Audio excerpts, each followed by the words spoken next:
দেশের সার্বিক পরিস্থিতি যাই হোক, মাঠের ক্রিকেটেই মনোযোগী হতে চান বাংলাদেশের ক্রিকেটাররা। চলমান পরিস্থিতি তাতে প্রভাব ফেলবে না বলে মনে করছেন বাংলাদেশ এ দলের সাদা পোশাকের অধিনায়ক এনামুল হক বিজয়। কোচ মিজানুর রহমান বাবুল বললেন, লড়াইয়ের মানসিকতা নিয়েই পাকিস্তান যাবে তার ছেলেরা। কাল সকাল 10:30টায় দেশ ছাড়বে বাংলাদেশ এ দল। পাকিস্তান সফরে 2টি 4 দিনের ও 3টি 1 দিনের ম্যাচ খেলবে পাকিস্তান এ দলের বিপক্ষে।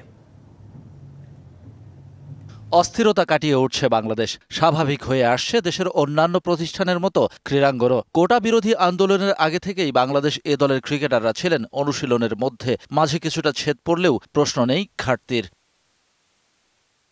তবে দেশের রাজনৈতিক পালাবদল ও অস্থিরতা পাকিস্তান সফরে এ দলের ক্রিকেটারদের মধ্যে প্রভাব ফেলবে না বলে মনে করছেন এ দল অধিনায়ক এনামুল হক বিজয়।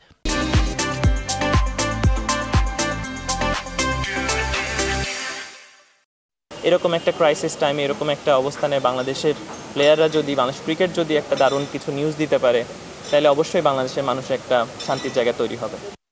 এ দলের ম্যাচ দিয়ে নিজেদের প্রস্তুতি সারাই উদ্দেশ্য সিনিয়র সিটিজেনদের।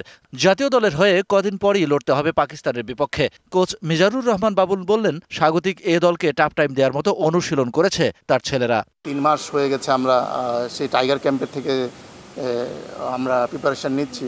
সো আশা করি যে একটা ফলপ্রসূ আমরা রেজাল্ট করতে পারবো।